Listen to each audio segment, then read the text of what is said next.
जय श्री सद्गुरुदेवाय नमः। जय श्री गणपति देवाय नमः। ओम क्रीं कालिकाय नमः। श्री कालिका पुराण अध्याय 54 महामाया कल्पे पूजा विधि वर्णम। श्री भगवान शिव बोले, तब अर्धपात्र पर उस मंत्र यानी मूल मंत्र का 8 बार जप करें और उससे अर्धपात्र के जल और पुष्पों को अपने मंडल और आसन पर छिड़क कर पूजा उपकरणों को भी साथ ही साथ ओम ऐं ह्रीं ह्रूं मंत्रों के से बिना किसी ध्वनि के पवित्र करें। हे भैरव, तब देवी के द्वारपालों का और आसनों का पूजन करें। देवी के नंदी, भृंगी, महाकाल और गणेश ये 4 द्वारपाल हैं जिनका क्रमशः उत्तर दिशा से पूजन करना चाहिए और मध्य में आसन पर आधार शक्ति से होम आदि पर्यंत सभी तंत्रों की पूजा विधि से प्रसिद्ध देवियों की पूजा करें। मंडल के पार्श्व भाग में अग्नि आदि कोणों में 10 दिक्पालों सहित धर्म अधर्म आदि का पूजन करें और मंडल पर सूर्य, अग्नि, सोम और वायु देवता के पद्ममय स्थान मंडल बनाएं। रजस, तमस और सत्व गुण योगपीठ, गुरुचरण और सार यानी शारदा से लेकर भद्रपीठ तक सांगोपांग पूजन करें। ब्रह्मांड, हिरण्यगर्भ, ब्रह्मा, विष्णु और शिव, सातों द्वीप और समुद्र के सहित मंडप से सुशोभित एक स्वर्णिम दीप की भावना करें जो रत्नों के बने हुए स्तंभ तथा पलंग और कमल से युक्त हो। उपयुक्त मंडल के बीच में इन सब के साथ पंचानन शिव का पूजन करें। तब ही ह्रीं मंत्र से दोनों हाथों से कूर्म पृष्ठ बनाकर पूर्ववर्ती अपूजित उत्तम आसन पर बैठकर हृदय के स्वर्ण द्वीप पर उत्तम प्रयांग उपस्थित देवी को एग्राक मन से देखता हुआ उनका सिमरन एवं ध्यान करें। उपयुक्त रीति से हृदय में देवी का प्रत्यक्षीकरण करके मानस उपचारों से अथवा षडो उपचारों से हृदय में स्थित उस देवी का पूजन करें। हे भैरव, तब वायु बीज यानी वंग से दाहिनी नाक से क्रीं मंत्र का उच्चारण करते हुए वायु निकालें। तब ध्यान रूप में देवी की हृदय कमल पर स्थापना करें। इस पूजन में कूर्म मुद्रा में बंधे हाथ को अलग ना करें। हे भैरव, हाथ को अलग कर पूजन करने से जो पुष्प आदि अर्पण किया जाता है उसका फल गंधर्व ही ले लेते हैं। पूजा करने वाले साधक को उसका फल नहीं मिलता।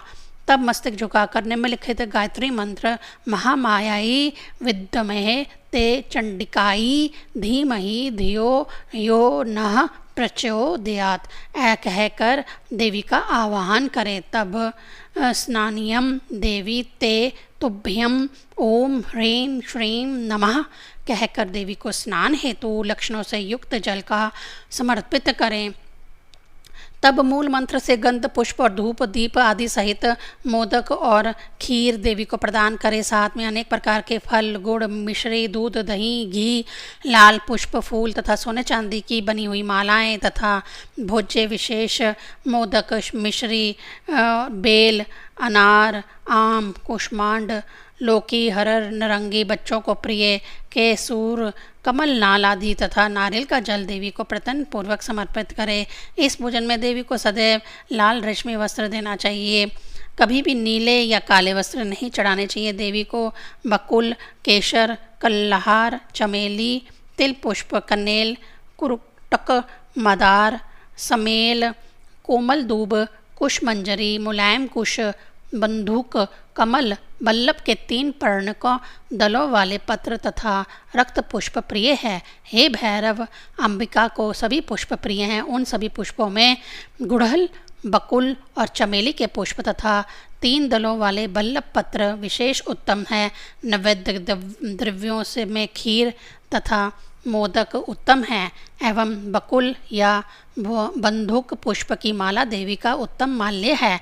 जो 1000 कन्नेल या चमेली के पुष्प देवी को प्रदान करता है वह अपनी सभी अभीष्ट कामनाओं को प्राप्त कर मेरे लोक में आनंद को प्राप्त करता है। देवी को प्रतन पूर्वक कालियक से युक्त शीतल चंदन का अनुलेपन मुख्य रूप से प्रदान करना चाहिए। सुगंधों में कपूर, कुमकुम, क्रूच और सुगंधित कस्तूरी, कालियक आदि देवी के लिए अत्यधिक प्रसन्नता देने वाले अनुलेपन हैं। देवी को यक्ष धूप, प्रतिवाहक, पिंड धूप, गोलक, अगर और सिंधुवार नामक धूप अत्यंत प्रसन्नता देने वाले बताए गए हैं।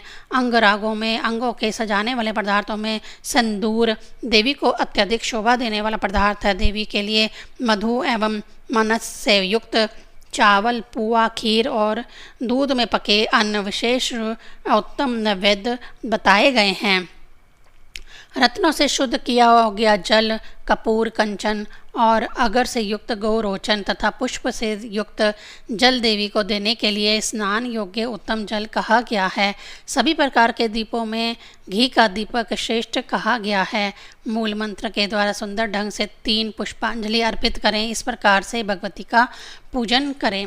उपयुक्त सभी उपचारों को प्रदान कर मध्य में इनका पूजन करना चाहिए। कामेश्वरी, गुप्त दुर्गा, विंध्य कंद्र निवासिनी, काटेश्वरी, दीर्घाका, प्रगटी, भुवनेश्वरी, आकाश गंगा, कामाख्या, दिक्वासिनी, मातंगी, ललिता, दुर्गा, भैरवी, सिद्धता, बल प्रमथनी, चंडी, चंडो, अग्रा, चंडनायका, उग्रा, भीमा, शिवा, शांता, जयंती, कालिका, मंगला, भद्रकाली, शिवा, धात्री, कपाली, स्वाहा, स्वधा, अपर्णा, पुंच, पुष्पकारिणी, दामनी, सभी प्राणियों के मन को प्रोत्साहित करने वाली, सभी प्राणियों का दमन करने वाली तथा 64 योगनिया मंडल के मध्य भाग में पूजी जानी चाहिए। इन सबको मंडल के मध्य में पूजा करके मूल मंत्र से सिर, हृदय, सिर, शिखा, कवच, नेत्र, बाहु, पैर आदि अंगों का पूजन करें। इस क्रम में मूल मंत्र के प्रारंभ में 3-3 अक्षरों से प्रथम अंग हृदय का पूजन करना चाहिए। शेष अंगों का एक एक बढ़ाते हुए पूजन करें। खड़क पूजन के लिए प्रयोग किए जाने वाले मंत्रों से ही साधक सिद्ध सूत्र तथा खड़क का पूजन करे। तत्पश्चात पूर्व आदि क्रम से अष्टदल कमल में शैलपुत्री, चंद्र घंटा, स्कंद मात्रा, कालरात्रि इन 4 देवियों का पूर्व, दक्षिण, पश्चिम, उत्तर आदि दिशाओं में पूजा करें। चंडिका, कुष्मांडा, कत्यानी, महागौरी इनका अग्निकोण, वायुकोण, नैऋत्यकोण, ईशान कोण आदि उप दिशाओं में क्रम से पूजन। 8 योगिनियों का पूजन करें। तत्पश्चात 8 बार मूल मंत्र का प्रयोग कर महामाया क्षमस्व कहते हुए कमल के मध्य में महामाया का पूजन करें। अंत में उत्तम बलिदान करें। हे भैरव, इस प्रकार के कल्प विधान यानी पूजा पद्धति द्वारा काम देवी का जब पूजन किया जाता है तब देवी स्वयं उस मंडल में उपस्थित हो निवेदित पदार्थों को ग्रहण करती है तथा साधक की कामनाओं को भली भांति प्रदान करती है। श्री कालिका पुराण में महामाया का पूजा विधि वर्णन नामक 54 अध्याय संपूर्ण हुआ। अध्याय 55 महामाया कल्पे बलि विधानम। श्री भगवान बोले, पूर्व वर्णित विधि में से पूजन के पश्चात देवी को आनंद देने वाला बलिदान कर्म करना चाहिए। तब मोदक से गजानन गणेश को तथा हवश्य से सूर्य भगवान को संतुष्ट करना चाहिए। साधक को सदैव संगीत, नृत्य तथा वाद्य यंत्रों से शिव को एवं आचारगत नियमों से विष्णु और बलिदान से चंडिका को प्रसन्न करना चाहिए। पक्षी, कछुए, ग्रहा, बकरे, सूअर, भैंसे, गो, शोष, चामर, कृष्णसार, मृग, खरगोश, सिंह आदि 9 प्रकार के पशु, मछलियाँ एवं साधक द्वारा अपने ही शरीर से निकाला गया रक्त, यह 8 प्रकार की महाबलियाँ बताई गई हैं। इनके अभाव में कभी विशेष अवसरों पर घोड़ा, हाथी, बकरे, शरभ तथा मनुष्य की बलि को भी क्रमशः बलि या महाबली के नाम से पुकारा जाता है। उपयुक्त समस्त प्राणियों का बलिदान बलि कहा जाता है। उपस्थित बलि पशु को स्नान कराकर साधक देवी का पुष्प, चंदन, धूप तथा बलि मंत्रों से बार बार पूजन करे। तब स्वयं उत्तर की ओर मुख करके बलि पशु का मुंह पूर्व की ओर करके साधक बलि पशु को देखते हुए इस मंत्र को बोले, हे पशु, आप मेरे भाग्य से आज बलि रूप में उपस्थित हुए हो, अतः मैं आपको प्रणाम करता हूँ। आप सब रूपों वाले बलि रूप में उपस्थित का चंडिका को भेंट करना दाता की आपत्ति का विनाश करने वाला है। ऐसे वैष्णवी महामाया के बलि स्वरूप बलि पशु आपको बारंबार प्रणाम है। स्वयं ब्रह्मा ने यज्ञ हेतु पशुओं की सृष्टि की है, इसीलिए मैं आज तुम्हारा वध कर रहा हूँ। इसलिए यज्ञ में किया हुआ वध भी वध नहीं होता। हे भैरव, उस काम रूपधारी बलि पशु का चिंतन करते हुए उसके मस्तक पर ओम ऐं ह्रीं श्रीं इस मंत्र से पुष्प चढ़ाएं। तब देवी को लक्ष्य कर तथा अपनी कामना का ध्यान कर बलि पशु का अभिषेक कर खड़क का पूजन करे। रसना श्रीमती मंथार्थ, हे खड़क, तुम चंडिका की जीहा हो, तुम देवलोक उपलब्ध कराने वाले हो, ऐसा ध्यान कर ऐं ह्रीं श्रीं मंत्र से खड़क का पूजन करें।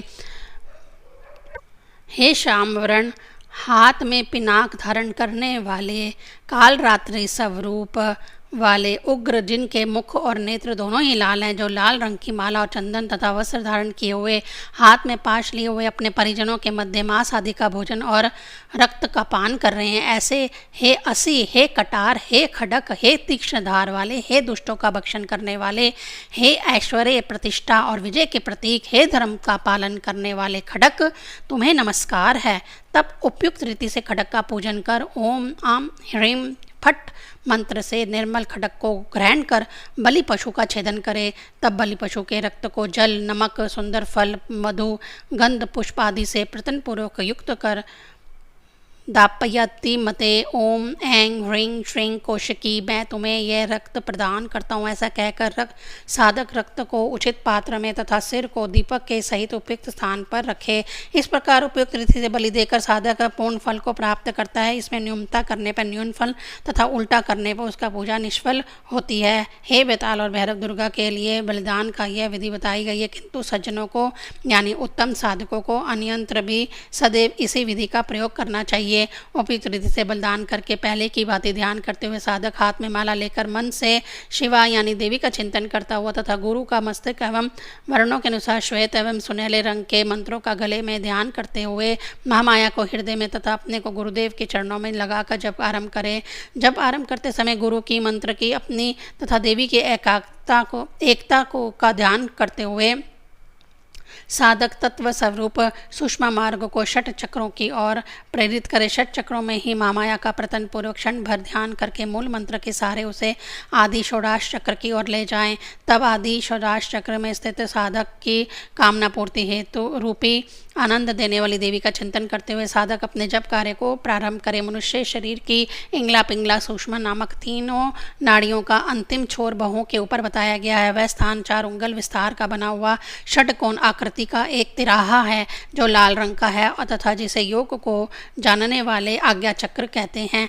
मनुष्य के कंठ में सूक्ष्म, ईड़ा और पिंगला नामक तीनों नाड़ियों की कुंडली सी बनती है, जो षटकोण आकृति तथा 6 उंगल विस्तार की होती है। कंठ के मध्य में स्थित इस षटकोण को षट चक्र कहा गया है तथा इसका रंग श्वेत होता है। इन तीनों नाड़ियों की एकता हृदय में होती है, जहाँ पर 16 दलों का 7 उंगल प्रमाण का एक चक्र है, जिसे योग के जानने वाले आदि षोडश चक्र के रूप में व्यवहार करते हैं।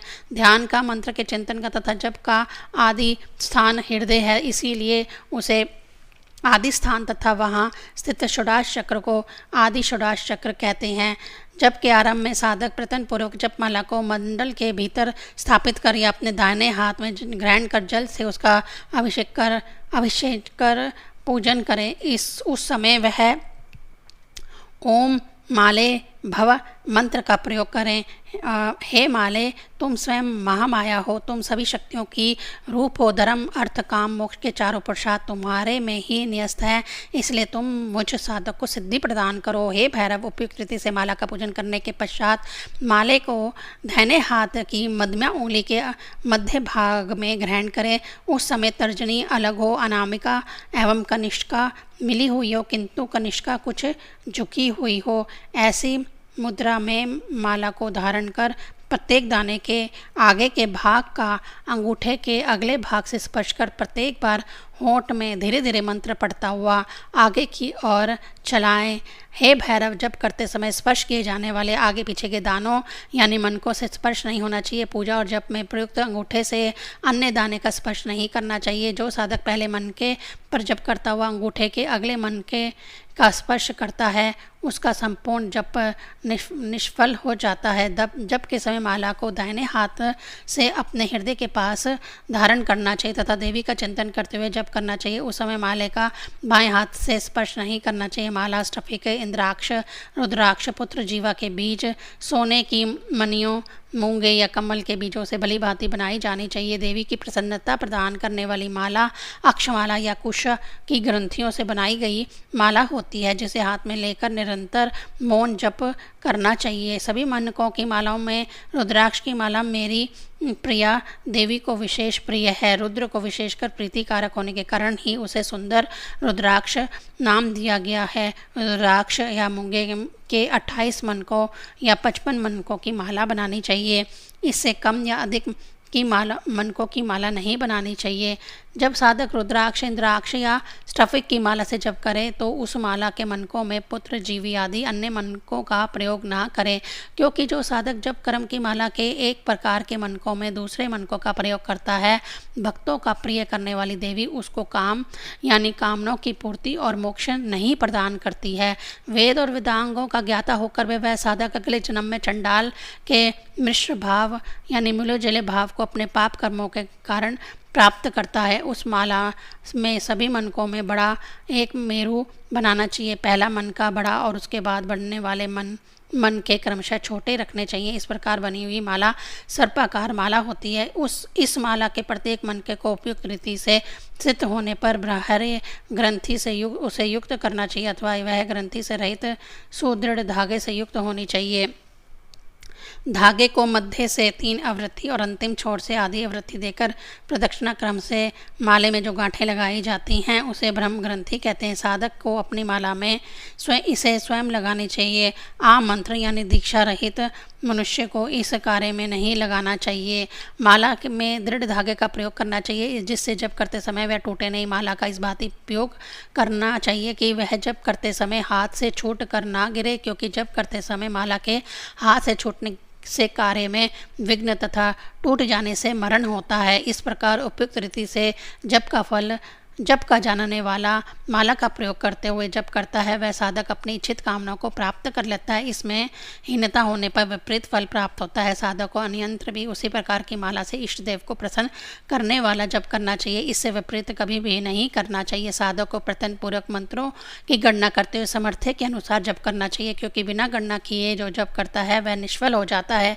जप करके माला को सिर पर या किसी ऊंचे स्थान पर साधक द्वारा रखा जाना चाहिए। तत्पश्चात स्तुतियों का पाठ करके अपनी अभीष्ट कामना को इष्ट के प्रति निवेदित करना चाहिए। हे महानुभावों, स्तुति भी सभी कामों को सफल करने वाला महामंत्र है।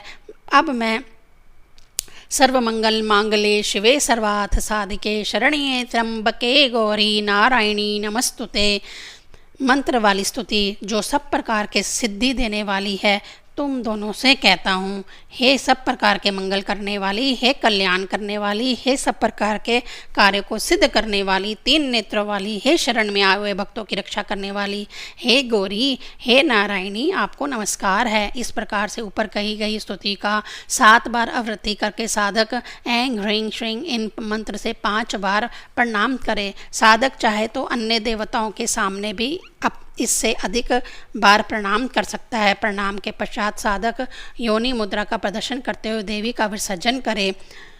योनि मुद्रा वर्णन: दोनों हाथों को फैलाकर अंजलि को ऊपर की ओर करके दोनों अंगूठों की अगली उंगलियों यानी तर्जनी को एक दूसरे पर रखकर तत्पश्चात कनिष्ठिका के बाद की उंगलियां यानी अनामिका को रखे। बाई अनामिका के पहले बाई कनिष्ठिका तथा दक्षिण अनामिका के पहले दाहिनी कनिष्ठिका स्थापित करे।